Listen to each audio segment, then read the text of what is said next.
Good evening, everybody, and welcome back to the Sitrep podcast. I am your host, Ariskany Jim, and today we're going to go ahead and do some more painting on the T-80 Tank Company kit from Battlefront in 15mm for Team Yankee that we started earlier in the week. So thanks everybody for coming out, and as soon as I get the all clear from my sound engineer, we're going to go ahead and get started.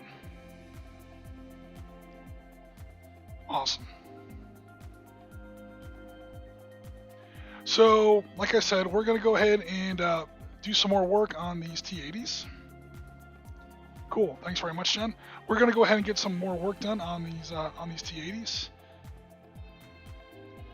This is them built earlier in the week with some black primer, just some regular Krylon flat black. I like to use black on my priming because it helps with shadows or artificial shadows later on in the painting process. The joke around Discord is that these tanks look distressingly like a great number of tanks that we see in the news lately, especially Russian tanks, being that they are charred black and turrets are removed from the hull.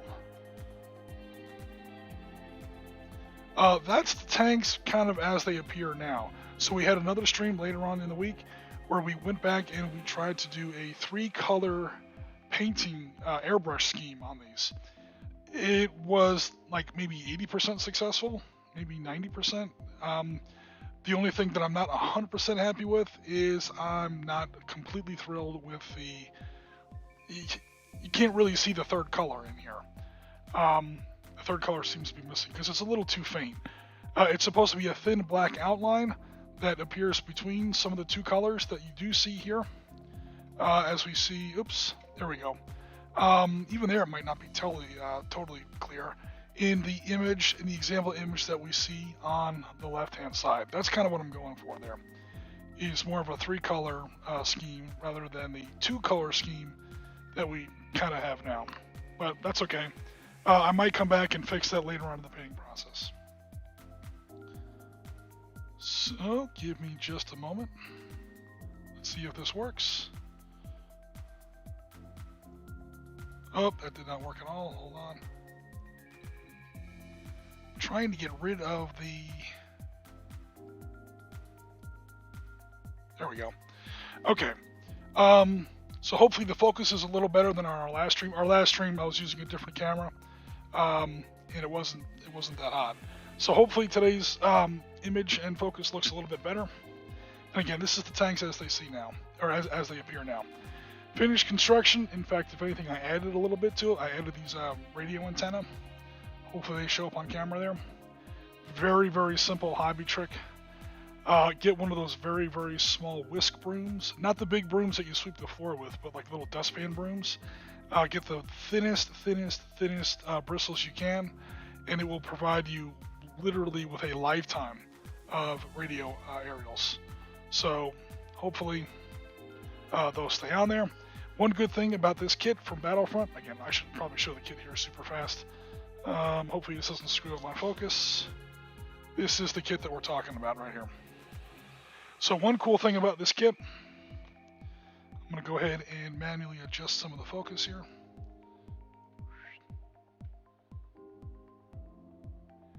Is they give you a lot of small holes there on the top of the tank turret.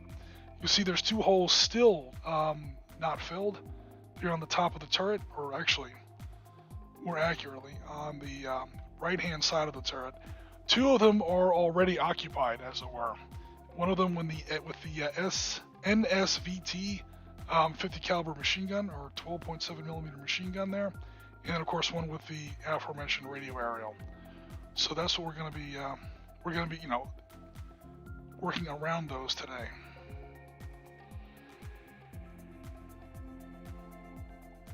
Cool. Alrighty. So again, we're going to start doing the actual detail-ish work on the tank. So the way I like to paint my tanks, again, I'm sure everyone has their own little method, is, again, I build and clean, then I prime in black, Then I put on the base colors with an airbrush. Of course, I spray either with I prime either with an airbrush or with a rattle can. If you do prime with a rattle can, do it in a very carefully controlled environment. Otherwise, you're going to wind up with all kinds of bubbling and stuff like that on your model that you can't get off. And make sure that you use a good primer. A lot of better hobbyists like to use spray, like an actual airbrush for their priming. That's cool too. I found that I can get away with it with a rattle can if I always use Krylon paints, and if I do it either indoors or if I in a well-ventilated area, of course, or if I do it outside, but only in a very only on a very crisp, not cool, but dry day. It can't be humid. If it's too humid, you're gonna have problems. All right, cool. So with that done, then I either come back and I do the wash, which is always a pin. I never coat wash, I never dip. I always do a pin wash, especially on a small model like this. So whatever washing I do on this, it's not going to be much. It's going to be very, very pin wash heavy. And then I come back and I do very, very light highlight brushing. I won't say dry brushing, because when I do my dry brushing in the past, I went with very chalky vehicles. Again, I like to build in smaller scales.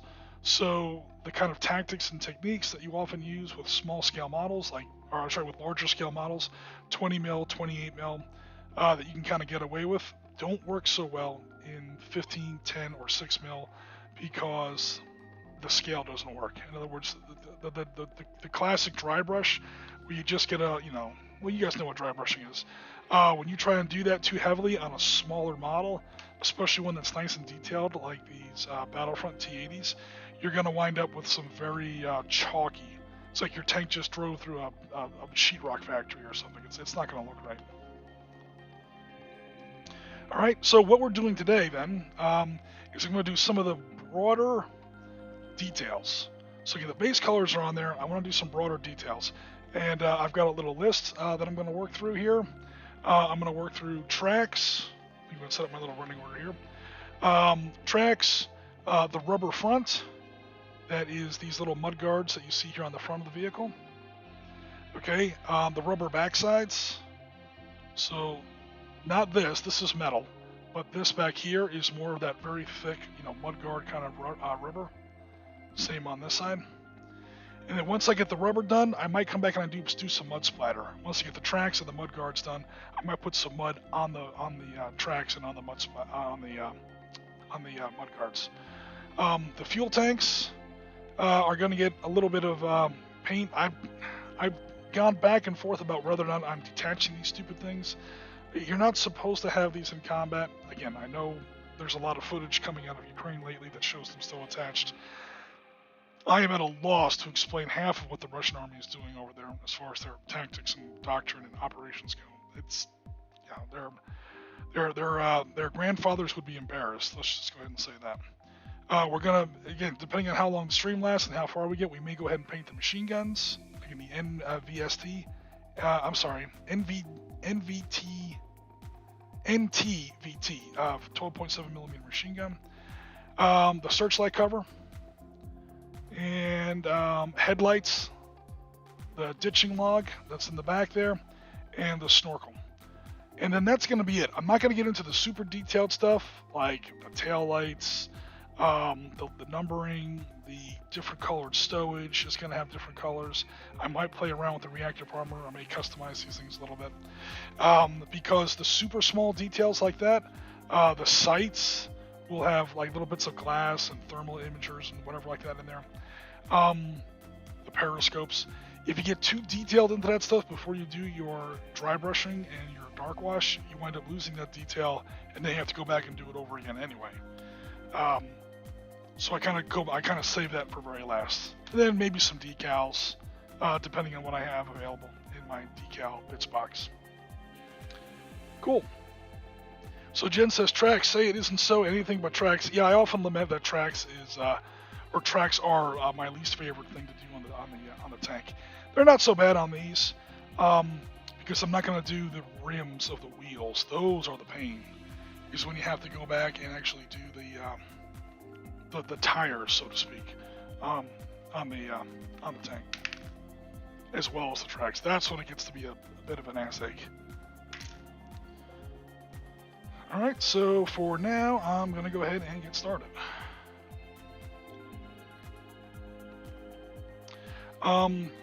Tracks are often thought of as black. I never use black on my tracks. I use a medium. This might be a little too dark. What I've got here, I use a medium gray, medium to dark gray, with the idea being that when I go back and do the dark wash later, the dark wash has something to sink into. These tracks from Battlefront again do have little grooves in there that you can use. You probably can't see that on the detail. Again, let me get my zoom going here.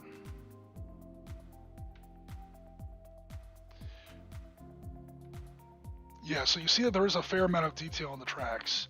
A wash will catch that unless you make your tracks too dark to start with. So again, I don't do that. I stick with a medium to dark gray, knowing that later on I'm going to put a dark wash over them again, and that's going to really sink in the detail. I do the dark wash on the tracks after the mud effect. I know that's not realistic, but that's, again,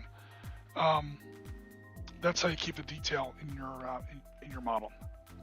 Others may disagree.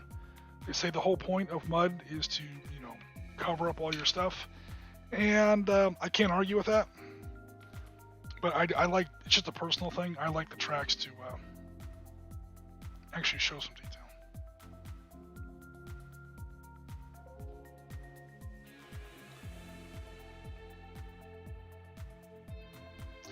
And I've also kind of learned that,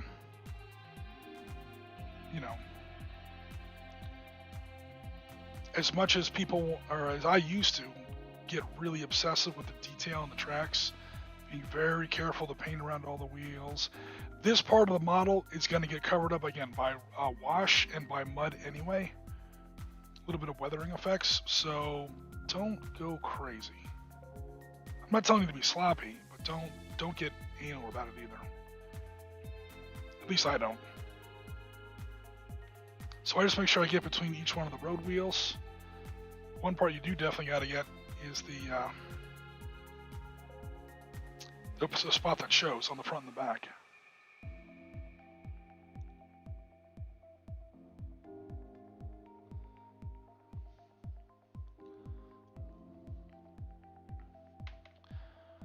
So yeah, what Jen's saying is right. Tracks used to bother me a lot, or they didn't ever bother me. They're just annoying and boring and tedious. I actually kind of like boring and tedious now. As I get older, I'm like, I want something that's very, mellow, very zen.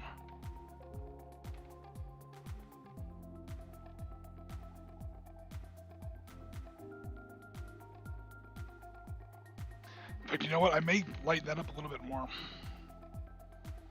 Because obviously I paint with acrylics, and acrylics always dry a little bit darker than they go on. And honestly, they're already a little darker than I like. So you know what? Let me go ahead and do that now.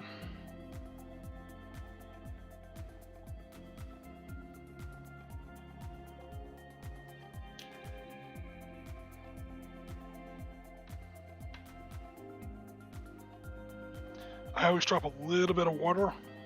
I'm like dropping it in there on the tip of my brush. Keep my paints a little thin. Not like contrast paint thin or wash thin, but just a little thin than, acrylic right out of the tube. Just get a little more control. Your models maintain a little bit more detail as you cover them with the color. So I'm going to let that one dry. I'm going to do the other one, and that way I can go back and do the first set of tracks in the new lighter shade of gray.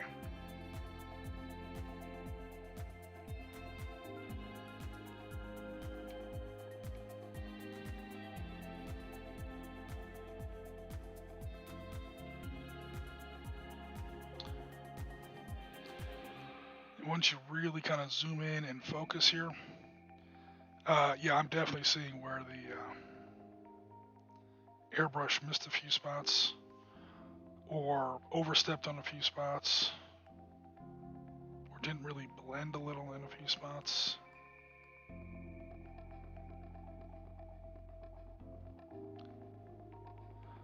That's all going to be touch-up work done as I, again, go with the detail, the wash, and the dry brush. You get a lot of forgiveness in those sections of the process.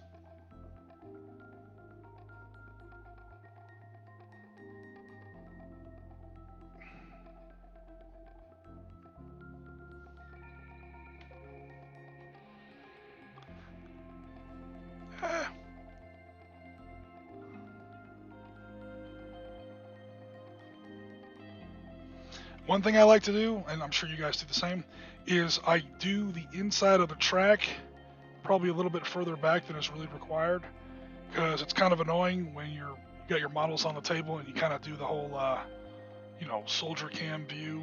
You put your eye down on the table, like to take a line of sight measurement or something, and you see where part of the tank is not really painted.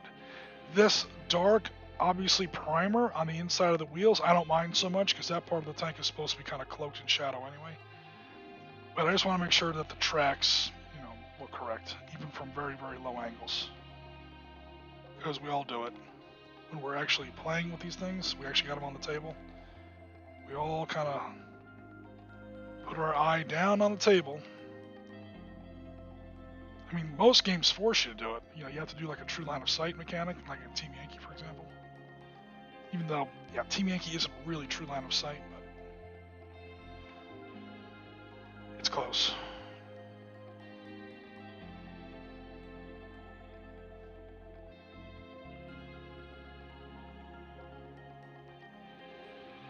This isn't really required, but I do it anyway because I'm weird like that.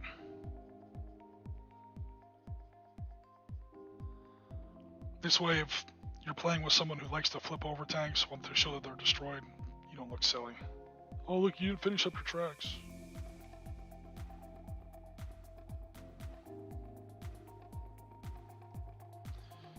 Okay, so let me go back over the spots I did before with a slightly lighter shade of gray here. 50 Shades of Gray with Oriskany. This stream just got creepy.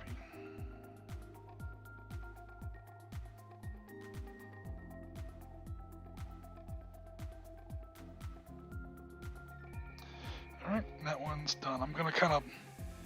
Actually, you know what? I'm gonna detach the turret. Come on out of there, you. And lay it on its roof so that the bottom of the track can dry properly.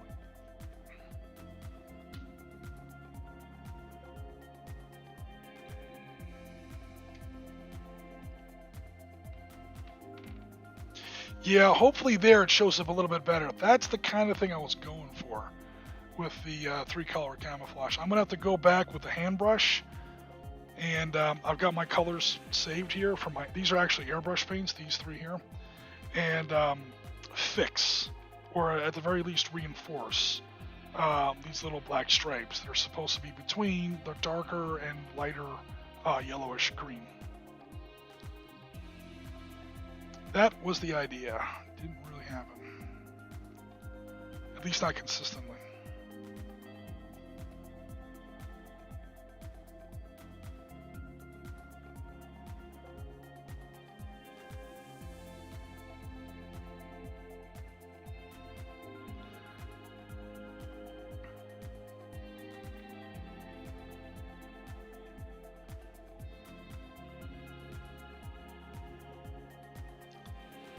Actually, you know what I should do? I should just do one of these. That way you guys don't have to watch me paint the same set of tracks 5 times.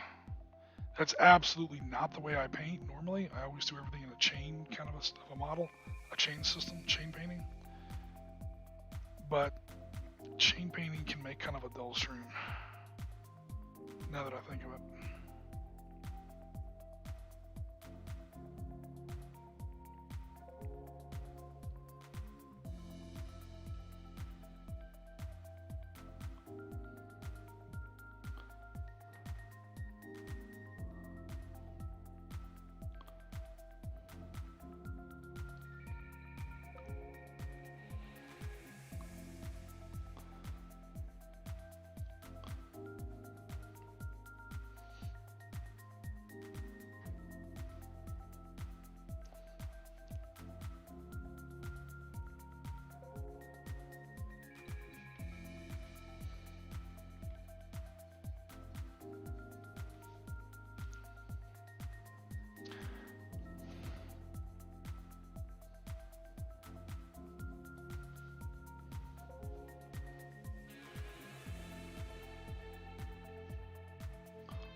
Another nice thing about using black as a primer is that if you don't get complete coverage, especially in the recesses, that's okay. It's like the model came pre-washed for you.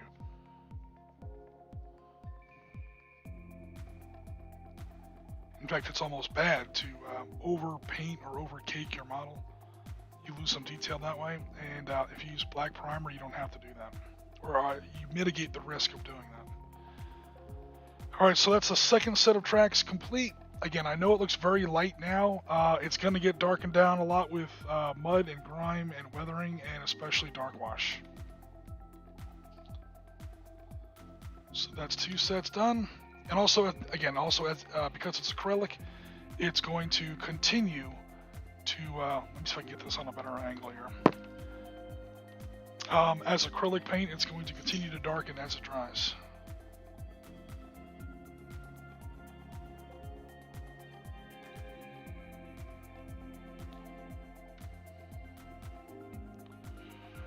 So that's kind of what we're going for there. I mean, there's a tiny bit of overstepping in there. It doesn't really matter. That's about to get covered in dark wash and mud, so it's all fine. There's no reason. Again, we're not doing the detail painting yet. So you know the stream says detail painting. We're doing like the block details, the big pieces.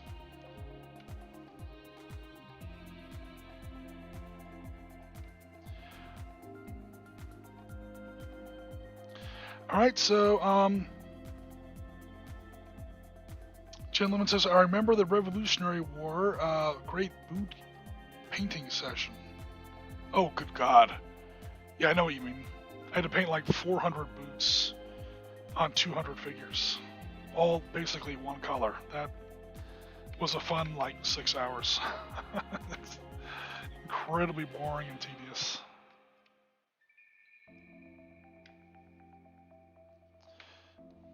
Speaking of boring and tedious, I think I will go ahead and switch it up rather than make you guys just watch painting tracks endlessly. And that's the way I normally do it. I do everything chain painting wise, but that's just going to get kind of dull to watch. So let's not do that. Okay, I'm going to start on these mud flaps here.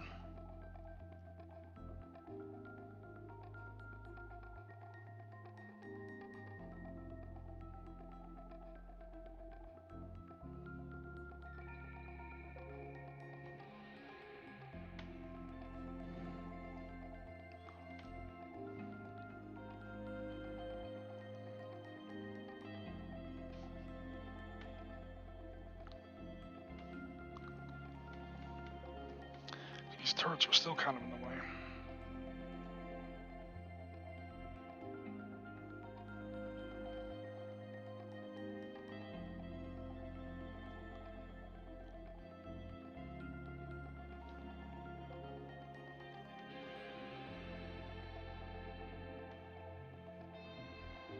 And then the back mud flaps.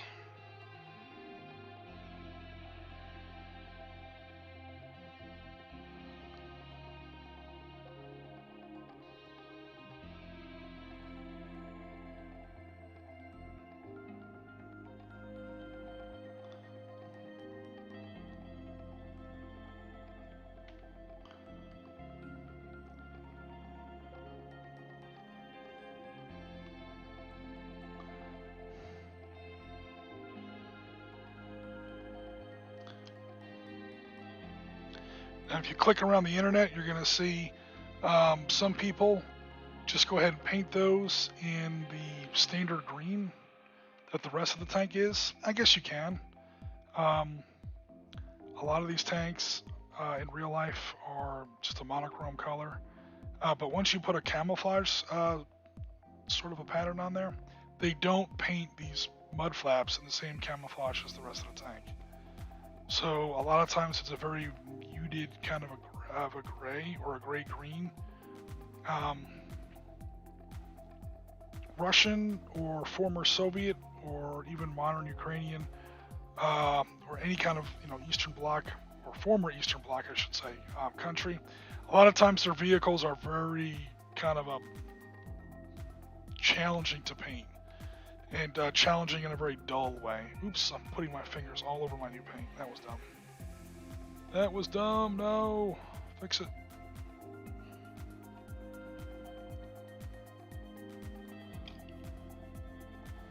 So I'll tell you what, just while I let this one dry, I'm going to put the mud flaps on the other one that I started. We'll wind up kind of going through the motions on 2 tanks instead of all 5.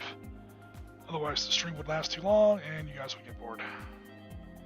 Either now live or later on the recording.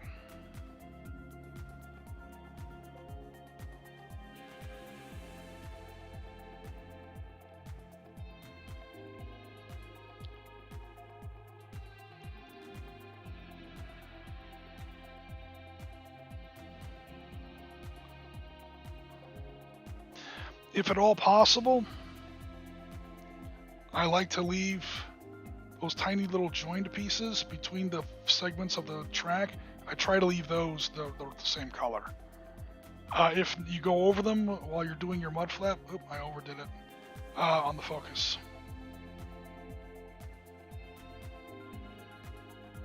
If you overdo it, you can always go back and touch them up green, but no worries.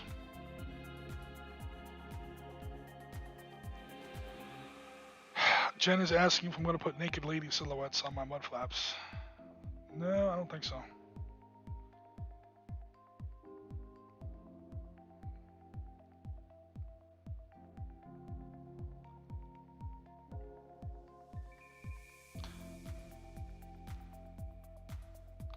Don't put your fingers back in the paint here this time.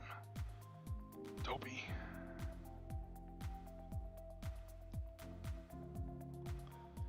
And then while I let this paint dry, I'm going to try something, guys. Bear with me. I'm going to try and change this camera a little bit. Hopefully make a better stream.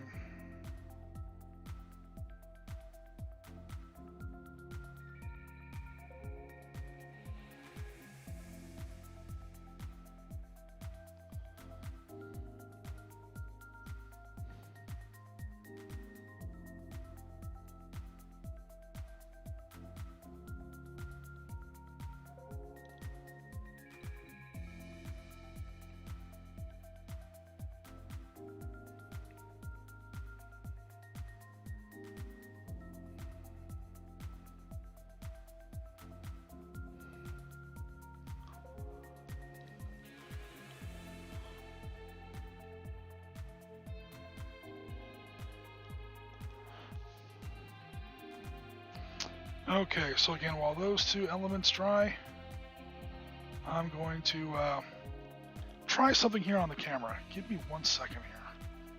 Apologies if you are susceptible to nausea or anything. You want to look away for a second because the camera's going to get a little wonky for a second. Hopefully it doesn't fall. It's tied on there pretty good. Alright, here we go. Hold your breath, everybody. Okay, that didn't work.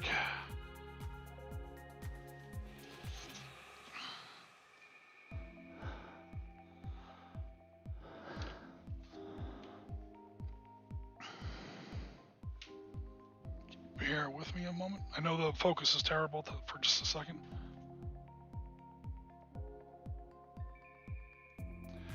Alright, hopefully that'll be a little bit better, especially if I can rearrange a few things here on my cluttered desk.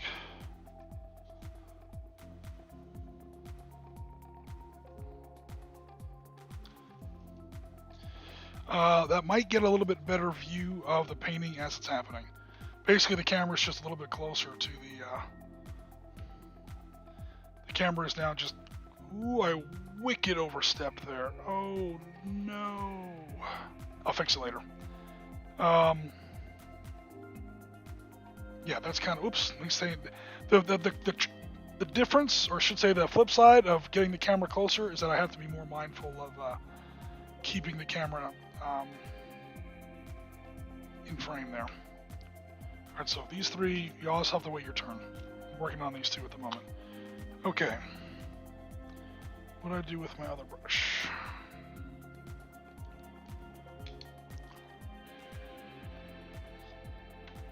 Okay, where did I overstep here?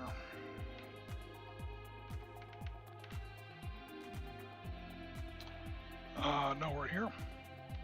Again, I know that looks really light right now. It is really light. It's going to get darkened down. Also, I mean, if you follow my work or you've seen like the miniatures I paint before, I'm not like any kind of master painter or anything. But if you've ever seen like my armies on the table, I like a lot of contrast. So my lights are lighter than they really should be. My darks are darker than they really should be. My colors are probably a little brighter than they should be. And that's just because my contrasts are a little higher than they should be. I like the model to pop a little bit. Again, I do work in 15 mil, not 28 mil, so I would not do this with a 28 mil model. There's some more mud flaps there on the front. As long as I'm talking about it, let me go ahead and take care of those.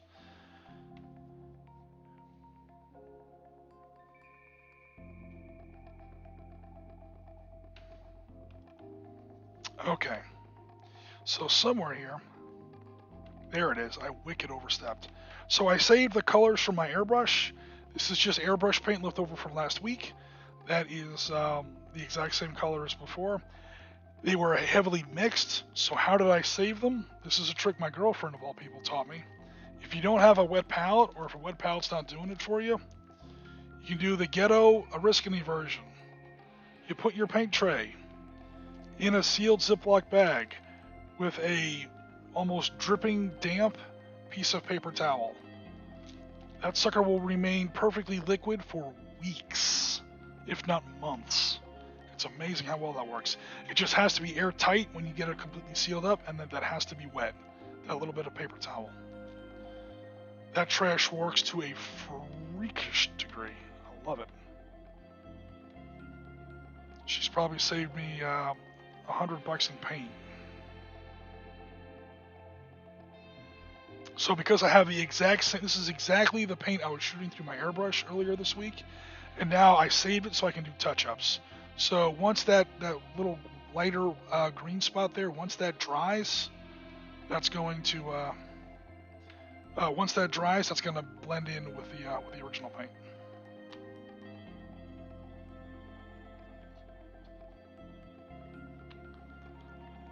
Okay, so tracks are done, rubber mats are done.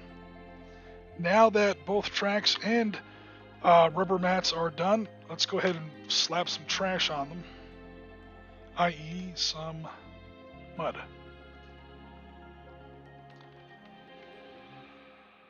Good old Walmart paint, nothing but the best for you guys.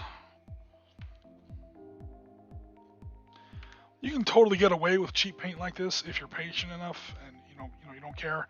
Well, not that I don't care. If you're patient enough and if you don't mind putting in a little bit of extra work, because it's not as cool as like the new contrast paints. And the one thing you do have to do, you do have to protect the model afterwards, which you kind of should be doing anyway, with varnish and so on. But with inexpensive paints that are not specifically made for hobby, our kind of hobby, yeah, you really need to do it then. So you get some matte varnish and spray it afterwards. Otherwise, yeah, because it's relatively inexpensive paint, it's going to rub off a little bit easier. Rub off and chip off a little easier than normal paints do. Alright, now this is going to be like borderline dry brushing. So I may get a new brush, because this brush is anything but dry right now. Let me see what I got close to hand here. That might work.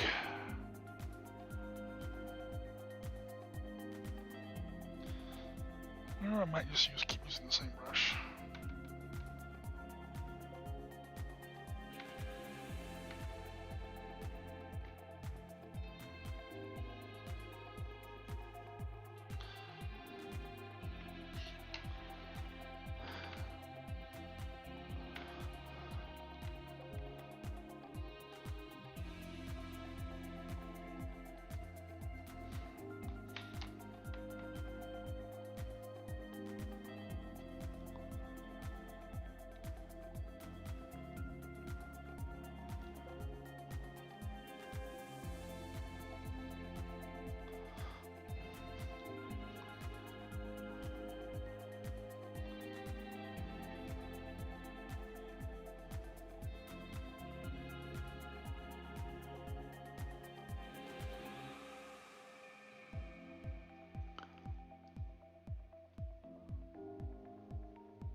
So hopefully that's starting to come out a little bit there in the focus. Obviously, I'm drawing my brush from the bottom upwards, so that obviously a lot more paint gets sort of deposited on the bottom, just to kind of make it look like it's been driving through some terrain. And there's a little bit more paint on here than you would normally have for dry brush, but not much.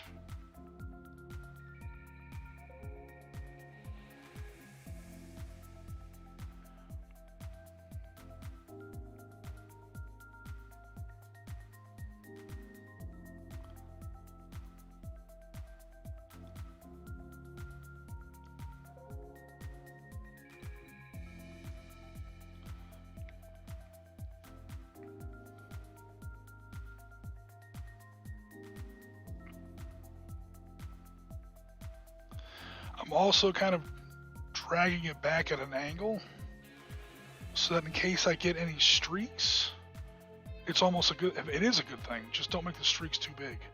It looks like the tank's literally been driving at speed through mud. And one thing you can't take away from the T-80, they are fast.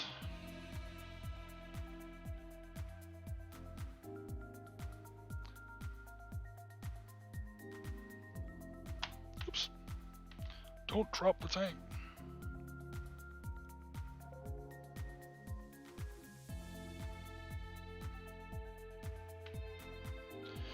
Okay, now the front part.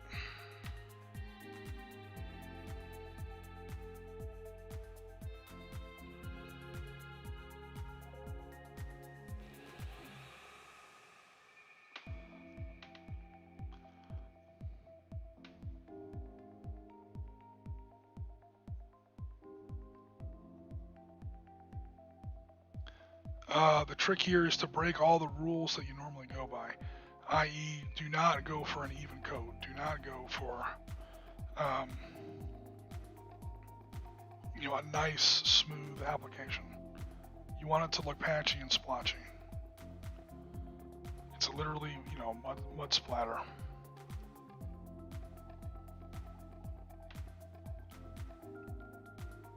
Oop, that might be a little much.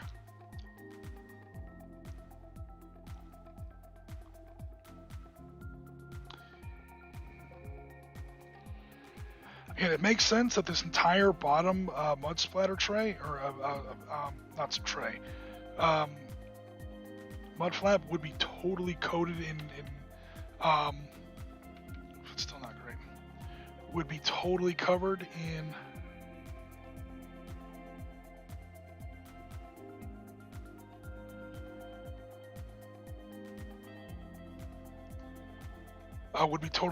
mud, but I don't really need that or want that, because again, it makes more sense realistically, but you lose more of your detail, and I don't like that.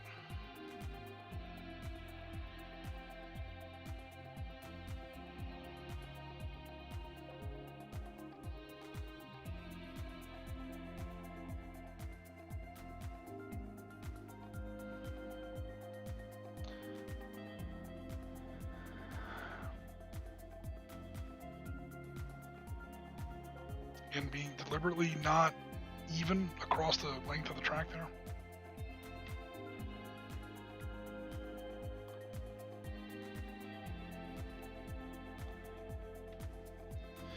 One thing to do, or to be careful of, is when you're doing the wheels, don't resist the temptation to just brush the bottom of the wheels. Okay, wheels have this funny thing that they do. It's called spinning. And I'm not really trying to be a wise ass here, but the mud is going to be equally applied across all the circumference of the wheel. So although you want it on the bottom part of the mud flaps here and the running gear on the side of the tank, you don't really want it just on the bottom part of the wheel.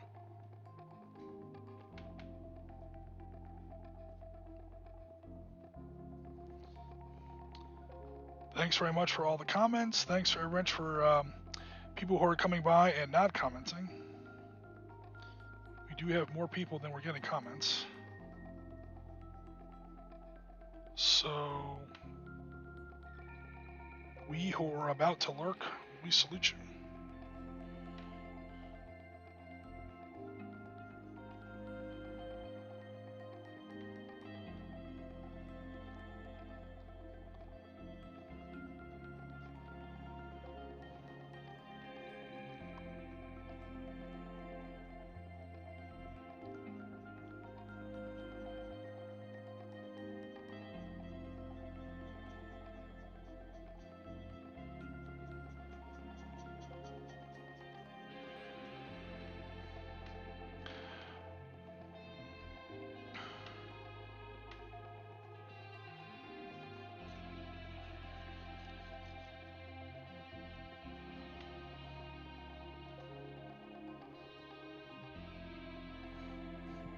Jen says, "Oh, something I thought of worked." It happens once in a while. I mean, a blind squirrel finds an acorn once in a while.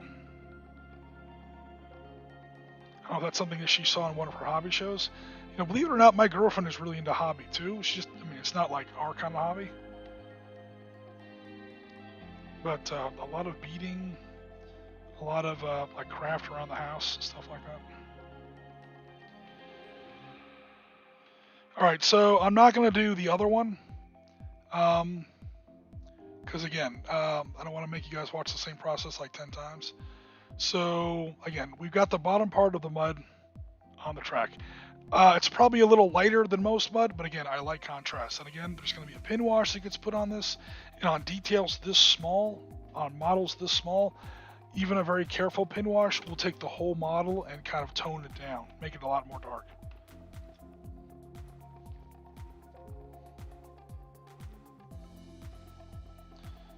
Yeah, there are definitely more people watching than they are commenting. I don't know, you guys are shy or what? It's all good. Or you have nothing nice to say? I would surprise me. I mean, I'm not a master painter by any means. So just going by that old adage, if you have nothing nice to say, say nothing at all. It's all good. We just appreciate you guys coming out. Okay, so next I'm gonna go ahead and get a still lighter version of the gray. Not very much of it, I won't need too much.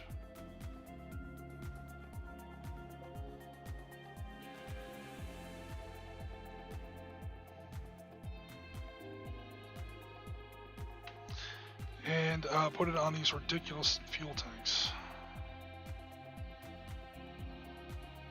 The only thing you got to watch out for on these tracks is to try and avoid the two little spars that hold the track onto the vehicle.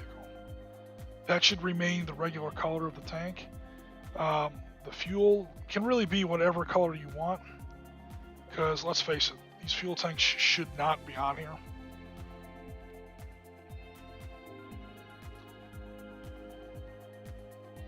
But yeah, they're an extra little detail, and that's fine. Anything that gives me an excuse not to just paint more like basic Russian green. Again, probably some of the worst painting I've ever had to do was some old school World War II T-34s. I mean, I guess it was easy, but really it's not. Americans aren't much better with Sherman's World War II. It was just a lot of olive drab.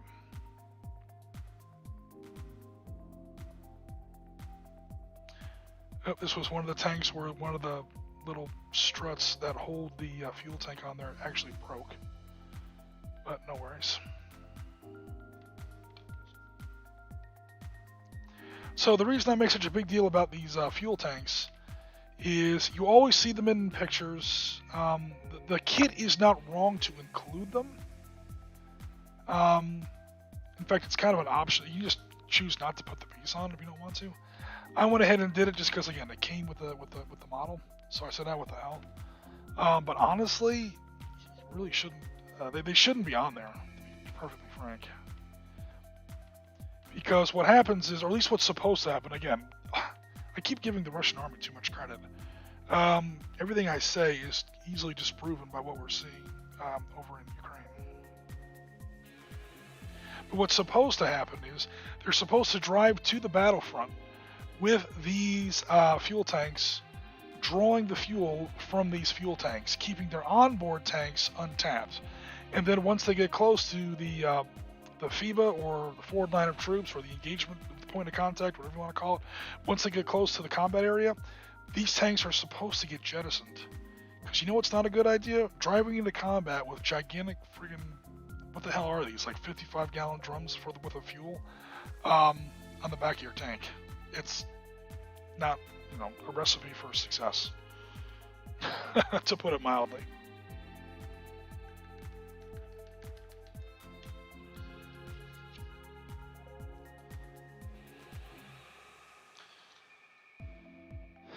All right. speaking of which, I was here on the back of the tank and I realized, well, number one, we're going to do our ditching log. And number two, I didn't put any mud splatter, here on the back of these tracks terribly well. And again, the tank is kind of driving along, and the way it drives along, these tracks are going to spew up a lot of mud behind it. So the back of the tank is going to get hella drenched in mud.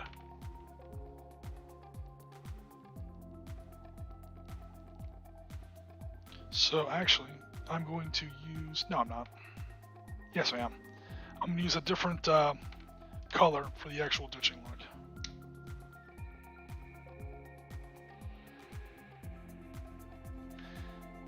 Come on out of there, you.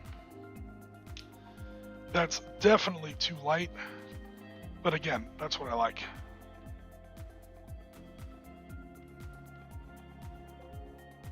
Oh, no. I mean, I like things that are light. That's too light, even for me. Alright, never mind. I'm going to do the ditching log in my mud brown after all. It's a lot better.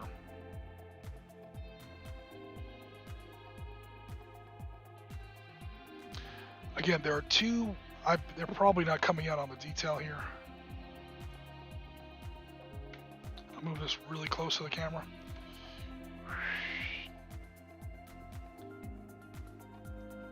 There are two little, you can barely see them there, those two raised little rings. Those are the clamps or the straps that actually hold the log onto the back of the tank. Obviously you want to keep those green. Don't paint over those with your log gray, with your log brown.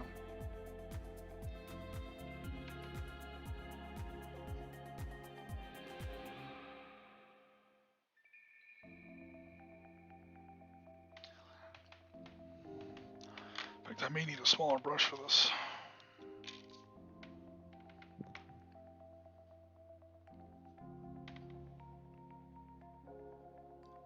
Because I also don't want to go over that little bit of exhaust there.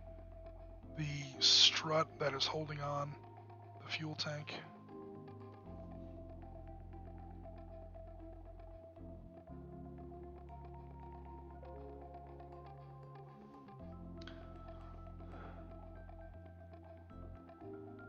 Yep, a little bit of overstep.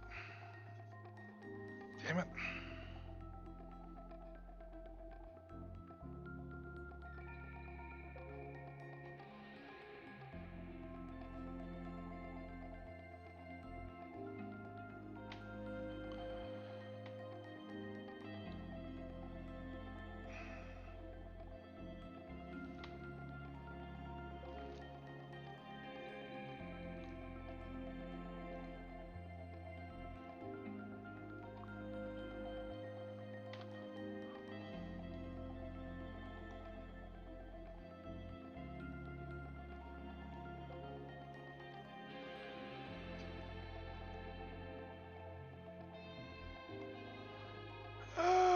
The only problem with this really small brush, I'm having a tough time with coverage.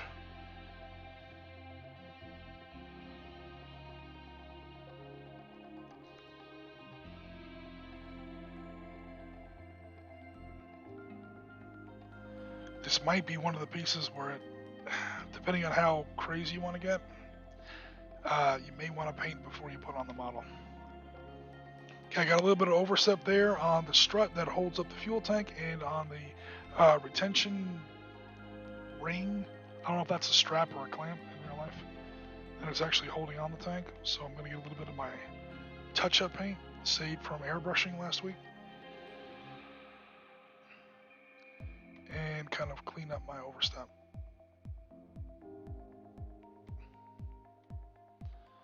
Alright, and there is the ditching log.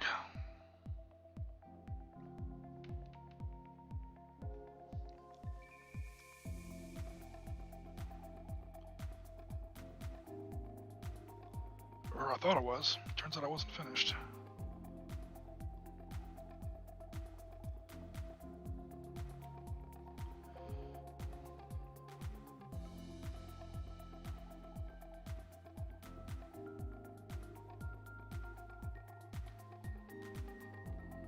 Alright, cool.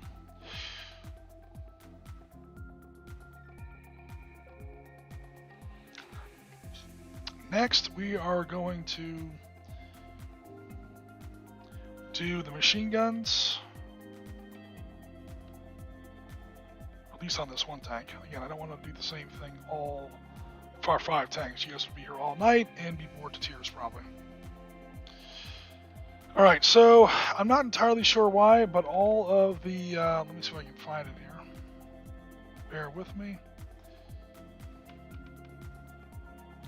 Yeah, all of the Battlefront examples always make this like this canvas brown. I may not do that because I don't see that in some other examples, and I don't see it in a lot of the photographs. So I'm not sure if I'm, you know what, I probably will, because again, I just want something that breaks up some of this color. I'm holding up the model like you can see it because I forgot that I'm not on camera. There we go.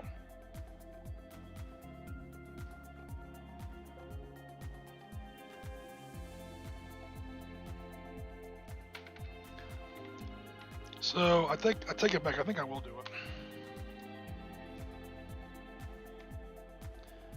Heightened reality. All right, so let's go back to the example now. That way, if anyone bitches at me, I can say I just did it like the example, man. All right.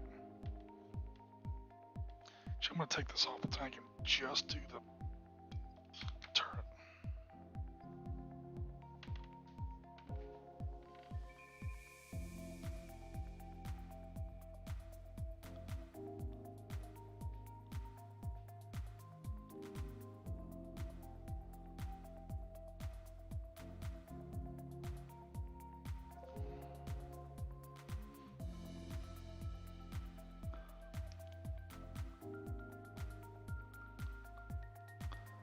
I may change this later.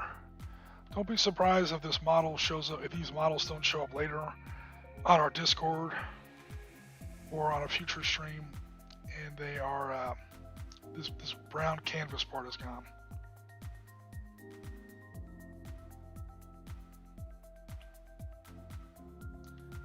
Right now, I'm taking the box art's word for it, and I usually don't do that.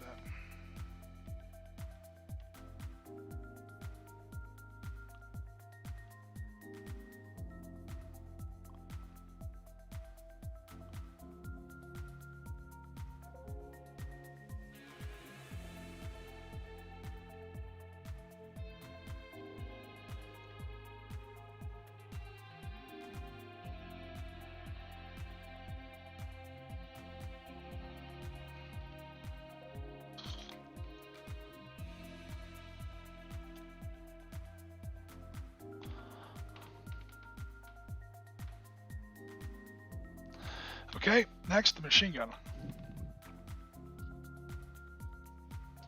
The machine gun, again, I'm doing in the very light gray, but I have a, I say very light, by that I mean like medium gray.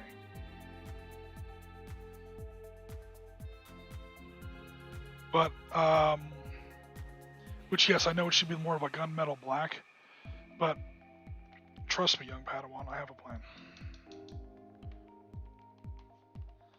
It's a trick I like to do for my machine guns. You certainly don't have to. I like to, and it gives, again, more of that like heightened reality. So again, I'm gonna really pick this up here and zoom in with my camera. Come on, focus. All right, so what you'll see I'm doing here, hopefully, is I am avoiding with the gunmetal gray the pintle bracket.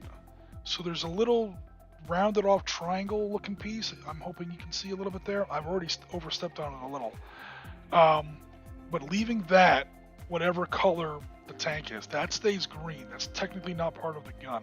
That's the bracket into which the gun is mounted. And I realize I'm not really in the center of camera anymore. Also, the ammo can, the big rectangle on the side. Come on, get up here. The big rectangle on the side, leave that. Never mind the fact that I've already overstepped over. I'm going to fix that in a second.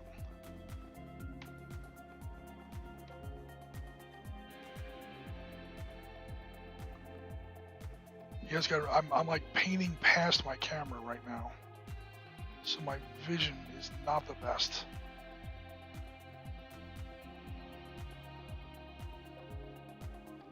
Ah.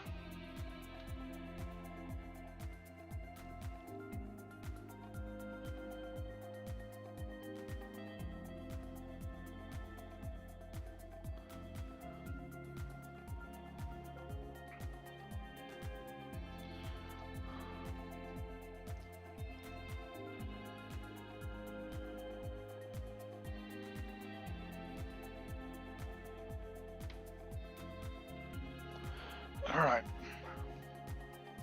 Get my other brush. Get my touch-up paint. And fix where the gun barrel's messing up the focus there.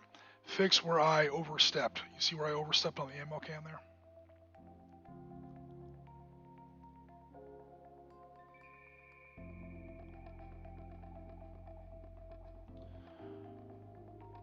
So hopefully that looks a little bit better. Also, where is that pencil on which I overstepped slightly?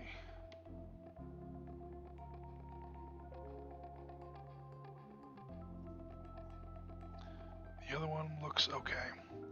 All right, now I'm going to let that dry, and then we're going to come back to it. Because there's another step. I know that looks super bright right now. It is super bright, but I'm going to come back to that in just a second.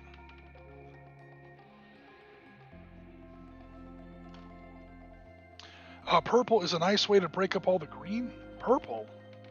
Oh, you want to put some purple on here somewhere? I'm not sure of any brigade that has purple in their markings. So we may not go ahead and do that. Whoa!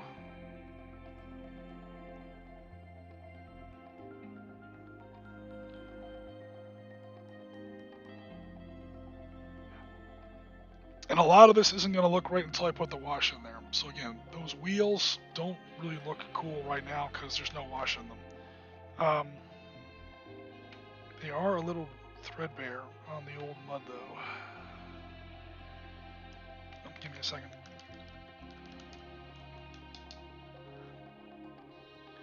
So we've been up about an hour. We'll probably do like 1 or 2 more small steps and then call it for the night.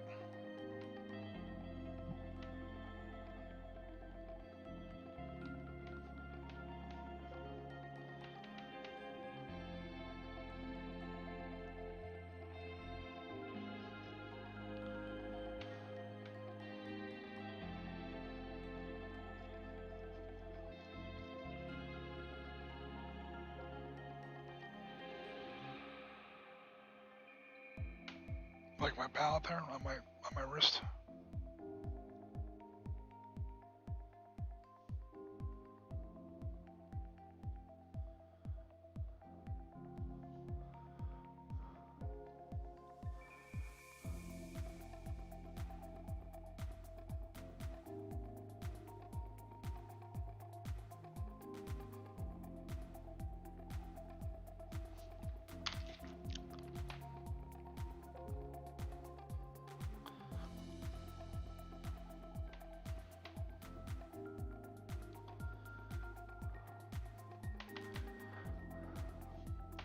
That was probably too much.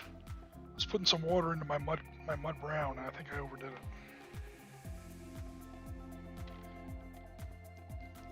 All right, hold your breath.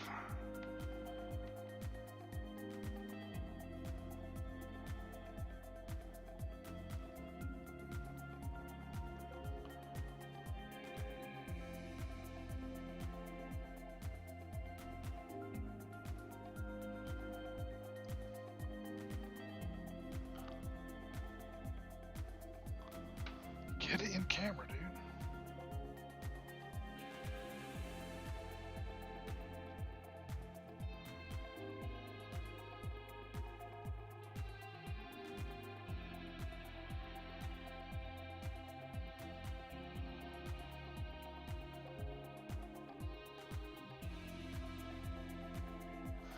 So I'm trying to put a little bit of streaking in the mud.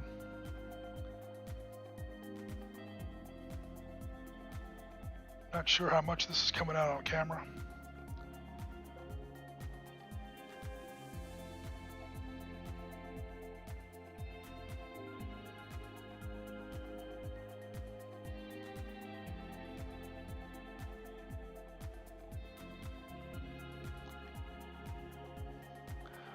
But we got a little bit of streaking on the mud there.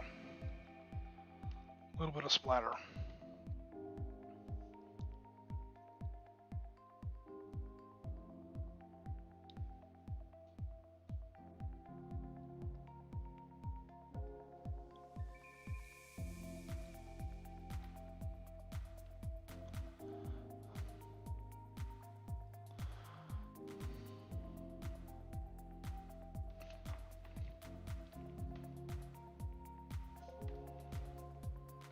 Oops, I'm out of focus. Sorry.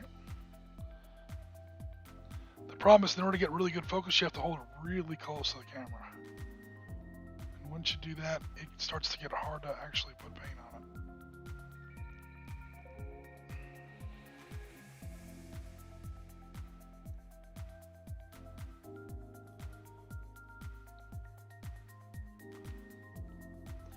If you do decide to put mud splatter, or mud streaks I should say, on your miniature, don't kind of do what I just did and make it look too uniform. You want the spacing to be irregular.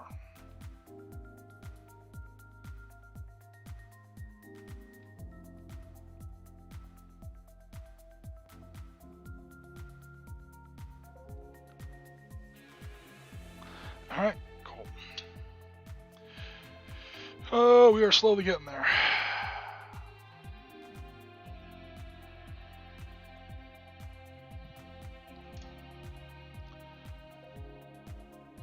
Yeah, it depends on how close the camera is, and the autofocus on this thing doesn't work worth a damn. So whenever I change the distance between the miniature and the camera, I gotta adjust the focus manually.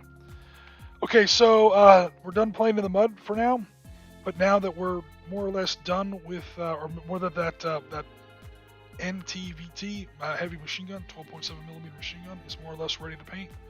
It's the light gray is more or less clean, or dry I should say. I like to put this on there. This was a gift from my friend Craig.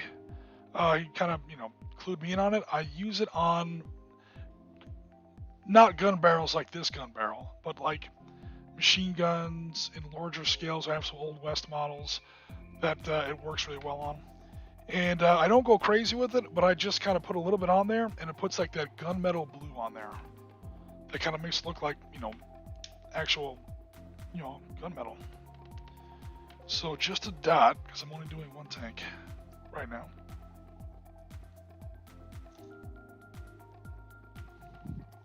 Make sure I got a clean brush. A little bit of water in there.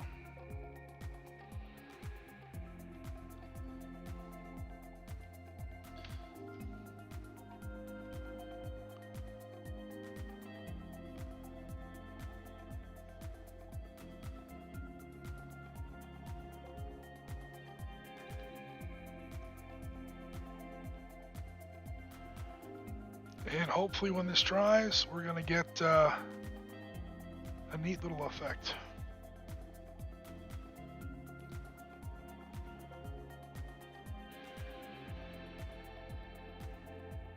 Also, that's going to get a wash on it. That's going to really, tamp down. Everything right now looks a lot more bright and starky contrast than it really should be. But once I get started on the wash, that's going to, knock that down. I know I keep saying that.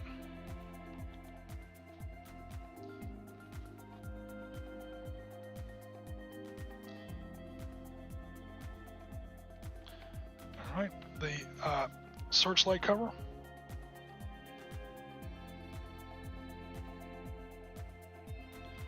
Ooh, I think I need a new brush. This end is starting to split on me here.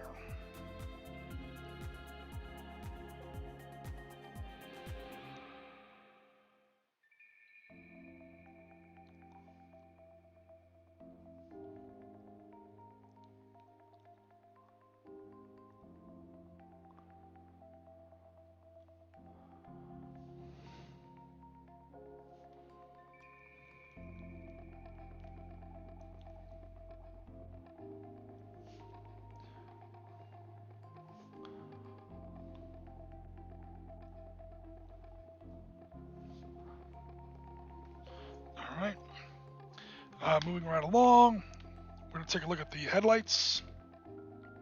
I'm definitely going to go for my smaller brush on that one. Again, I'm going to start with the very light gray and then use white as a highlight so it looks like it's actually shiny.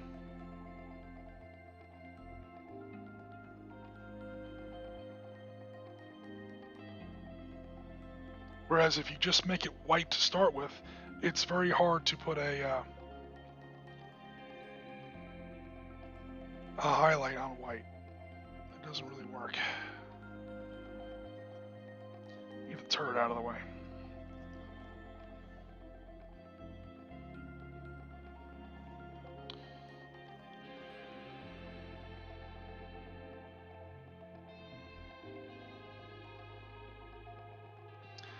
Damn it, this brush is almost brand new. Let me try a different brush. This brush is literally brand new. It still has the tube on it.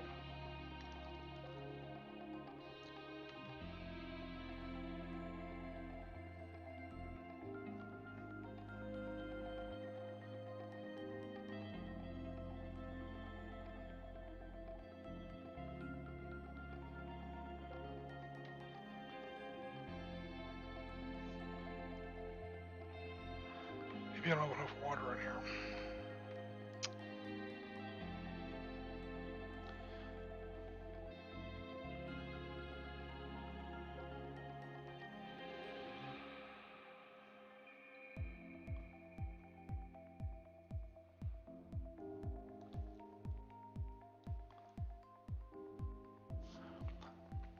And again, that's a very light gray on there. A toothpick actually, Jen in the chat, the toothpick actually has a much broader tip than this brush does. A toothpick would be a lot less precise. When I use a toothpick to do detail painting with, I have to take a razor and shave it down to a very, very fine point.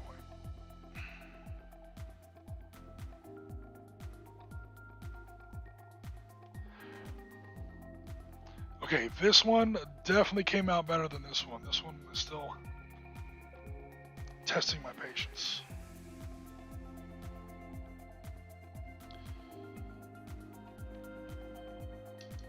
I mean that literally. I'm about to get a little irate here.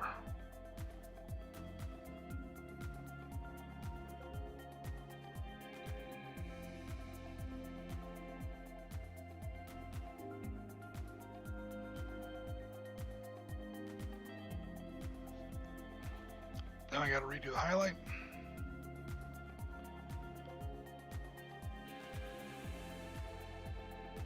That's a little better.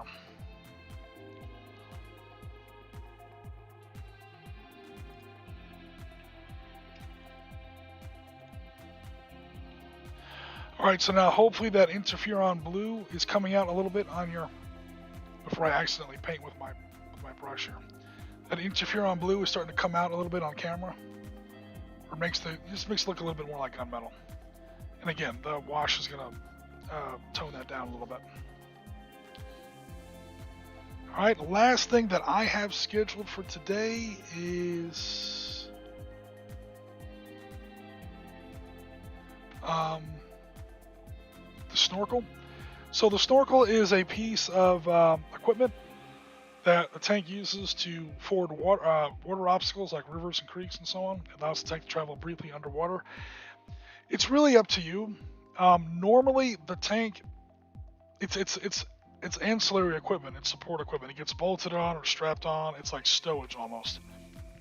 It's not usually part of the tank's color scheme, to my knowledge. A lot of times when you see people doing these kind of tanks throughout the internet, you're going to see some people camouflage it like it's just part of the tank. You're going to see some people paint a completely different color. A lot of people just like to paint these tanks in a straight out color, and so they don't, it doesn't matter. It's like the whole thing gets painted anyway. So sometimes the tube in which the tank, in which the snorkel is stored in real life has the same paint scheme as the rest of the tank. Sometimes it doesn't. So the good news for us as hobbyists is, well, we can pick and whatever we like. What I'm going to do on this is I'm going to mix up a very pale green,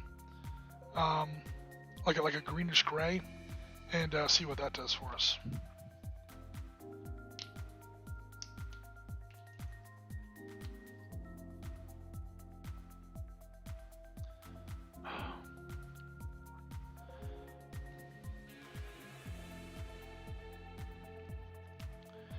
And with that, I will probably wrap up the stream.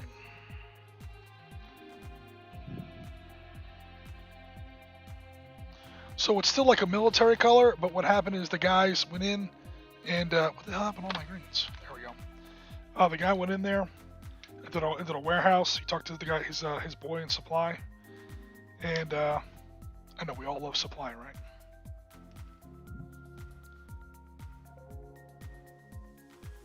And he said, "Yeah, sure. Here you go, Ivan. Here you go, Victor."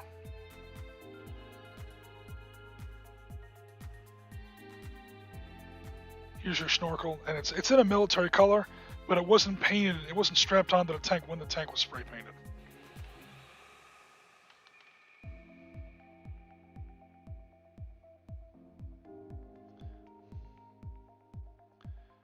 For me, when it comes to painting models, I will always take the option that allows me to not. Or I will always take the option that allows me to oh, it's not just another mishmash of the same mishmash of greens, patchwork of greens. It's the same as the camouflage scheme. Trust me, that's going to cover enough of the tank. So mud, markings, tactical numbers, so on and so forth. I'm going to, use whatever I can to sort of lightly break without getting obscene about it.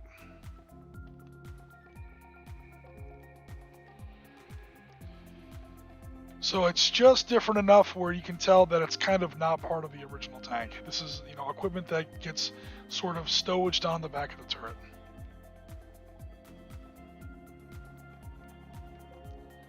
Okay, and this tank is well past 3 colors and up. It's definitely ready for technical, legal tabletop play. But there are 2 things wrong. Number 1, I'm not happy with it yet, not even close. I'm going to put a wash on this, really tone it down, and once the wash is done, go back for some highlights, some last-minute weathering effects, and some detail stuff, like the little holes that go on the top of the smoke dischargers, the actual glass and periscopes and like thermal imaging sights, the electronic equipment that goes in the periscopes here on the top of the turret, all the little target engagement systems. It may not be terribly accurate, but I like to do it. I like to put tail lights on my tanks because it gives me a chance to put something red on there. And yeah, that'll get this bad boy pretty much ready to go. So let me go ahead and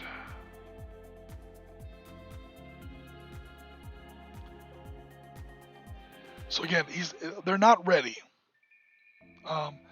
especially since I have to do literally 4 more of them like this just to get ready for the next stream. There's a lot to do left on here, but again, these are the basic detail covers that I plan on doing on these tanks. It gives enough of a breakup of the color to where I'm more or less happy with the scheme.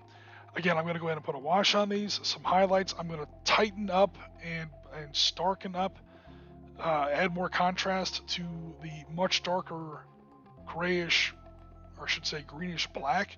That's supposed to be the 3rd color in the camouflage scheme that you can really barely see here. And maybe some stuff on the stowage, maybe some battle damage. I don't know. I'm not going to go too crazy with it because, again, I do have 5 of these tanks to do. And I do tend to paint 15mm armies, not like individual competition models by any stretch of the imagination. And yeah. So, cool.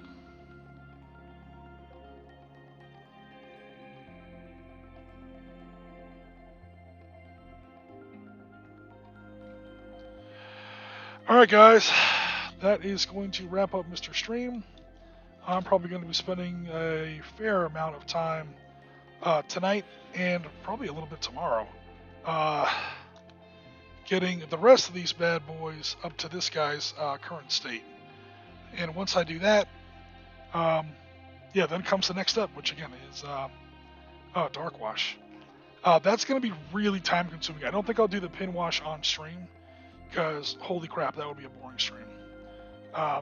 But I'll probably do that off camera, and then who knows, we might come back for the last little bits, maybe some decals. I do have some, like many people have bits boxes, I have like a decal bits bag. I got a lot of stuff in here, from different armies. Like that's German, obviously. No, that's American. Sorry, American modern. I have Iraqis in here. I've got all kinds of crap in here.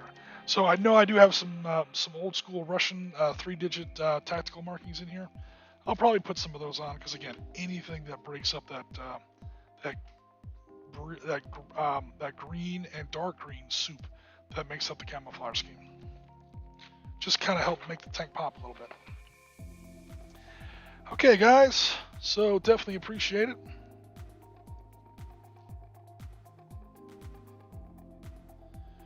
We're going to go ahead and close out the stream now. Definitely appreciate everybody who came out. Definitely, Jen, appreciate all the comments. We know there were more people in here, but we definitely appreciate it, and we definitely appreciate you guys coming out. But for now, this is Oriskany Jim. We are Rounds Complete. Tango Mike for listening, and we'll be in touch very soon. Take care, everybody, and enjoy the rest of your week.